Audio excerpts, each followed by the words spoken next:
Zahra Baker was dismembered.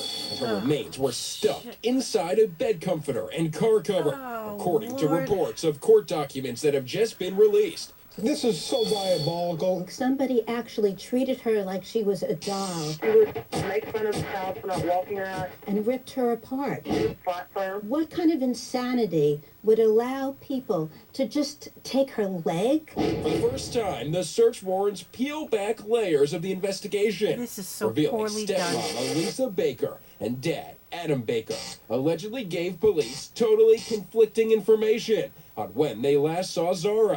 Who was involved in committing the crime against her? And I'm so angry she was taken away from me like this. The important thing for her is that her daughter has been found. Our community mourns.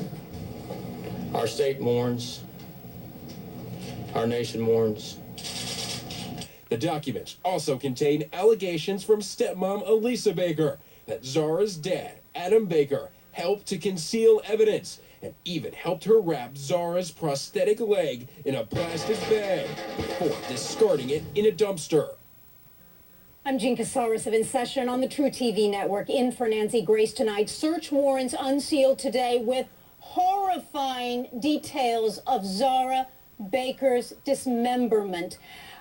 Elisa Baker, through her attorney, says that the latex gloves that were used as she was dismembered should be in the bathroom cabinet. The plastic bags that her dismembered body was put in should be in the kitchen cabinet. I want to go on to Natisha Land, standing by on this case from the very beginning. Natisha, tell us some of the details that we've learned from these search warrants today. Well, 11 search warrants, Jean, 8 of them from the Baker home, the other from emails and social networking sites. The details that we learned, the most horrifying detail is that Zahra Baker's body was dismembered. She was then covered with a comforter and a car cover and then disposed of in a dumpster behind a grocery store in Hudson. Now, some of the other details is that a mattress and a box spring were disposed of in another location at another dumpster, and Zahra's prosthetic leg was also wrapped in a white trash bag and then disposed of at an apartment complex in Hickory, North Carolina. Ellie Jo said something else we found out today in these search warrants in regard to a polygraph. Now, I think I remember Elisa Baker telling friends, relatives that she had taken and passed a polygraph, but something very different in these search warrants, right? Yeah, you're right. Yes, she told friends and relatives from behind bars that she'd taken a polygraph test that would prove she's telling the truth. However, these search warrants indicate that she was deceptive on 3 questions. Did you hurt Zahra? Do you know if someone hurt Zahra? And do you know who wrote the ransom note? All right, and that must have been done, Ellie, near the beginning of all of this because it was deceptive as to who wrote the ransom note, but later we heard she admitted she wrote it, and that's why she was charged with obstruction of justice. Let's go to a caller, Mickey in Texas. Hi, Mickey. Hi, Jane. I just want to say, if I can, to Nancy that my thoughts and prayers are with her, and may God bless her a very Merry Christmas, the John David and Lucy and her husband. My question is, how in God's name, this man, first of all, I don't call him her father, I call him a monster, and the stepmom is not a stepmom, she's a step monster. How in God's creation can he still be walking around? We don't know. And not behind bars. I don't understand that. I tried to talk to Nancy when I first found out about this, heard about it on TV.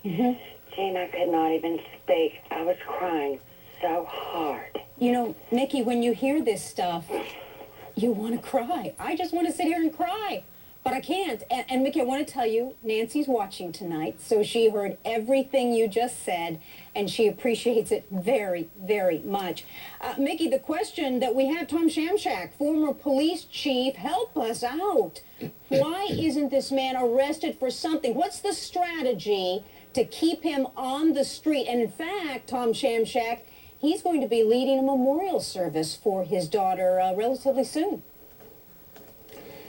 Gene, I am mystified. I'm puzzled as to why this man has not been arrested, particularly in light of the information that has been disclosed today with the unsealing of these search warrants. I cannot explain why this man is not in custody at this particular point in time. I don't see any type of a strategy here to keep him out there.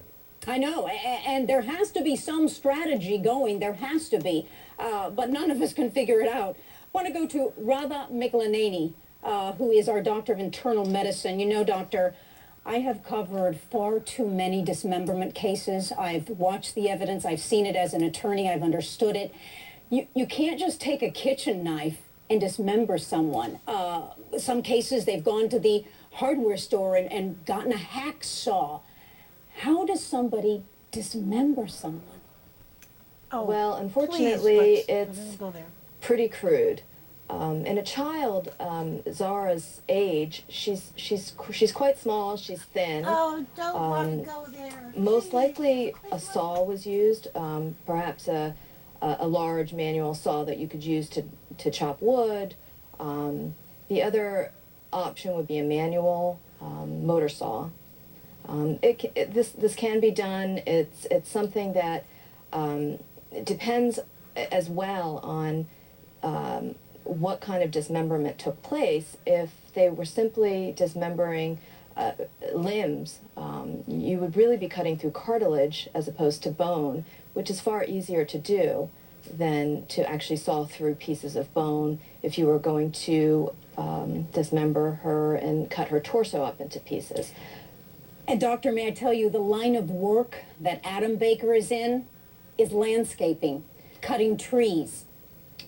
So it would have been very easy for him to access this kind of equipment, and therefore using power tools, of course, would have been an extremely simple way to dismember this poor girl. And we want to remind everybody, nobody's been charged. No one has actually been designated as a suspect even in this case. But to Dr. Janet Taylor, psychiatrist, here is another fact that we have learned today from the search warrants.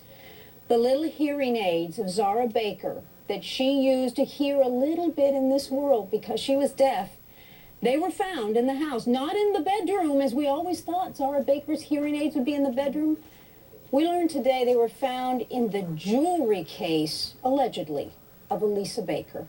You know, that just indicates, again, how detached these parents, this mother, stepmother, and father were from this little girl, that they didn't even give her access to the outside world. I mean, it's so tragic and just indicates their lack of remorse and also probably guilt. But what else could motivate putting the hearing aids in your jewelry case? Are you going to sell them later on, or is there an ulterior motive here to not just put them in her bedroom? Because they said that someone came and got her. Well, I think the ulterior motive is to disorient her. As you remember, they said that she was isolating herself and, she was, pre-pubertal and staying away from them. Well, of course she was. She probably couldn't hear them. I mean, she was tortured and systematically separated from the outside world. I thought of that, Dr. Taylor. Whoever murdered her, she watched, but she couldn't hear as it all began, and she could hear that's just hard to find words to describe. Lena in Florida. Hi, Lena. Hi, Jean. Thank you so much for taking my call. You're welcome. Could you tell Nancy we love her and we're praying for her? She heard you. We have a question. I have a question for you. Wouldn't all that blood and blood splatter disprove the stepmom's claim that she had found the child dead? Right. What you were saying, Lena, in Florida, is that there was a lot of corroborating evidence to what we are finding in these search warrants unsealed that Elisa Baker, through her attorney, told law enforcement. To Dr. Zahra Clare, when you're talking about dismembering, we know that when they executed search warrants on the home, they took parts of the wall, they took the floor, they took the drains, they took the sinks. You're talking about a lot of blood, right? Absolutely. It is highly likely that the dismemberment would have taken place in the bathtub. And that would be an area that would be easily cleaned as well after the fact. So, yes, there's going to be blood splatter, and they're going to have to connect all of that evidence to the crime scene. This show is done in such poor taste, such disrespect for this child. I'm just totally blown away. I'm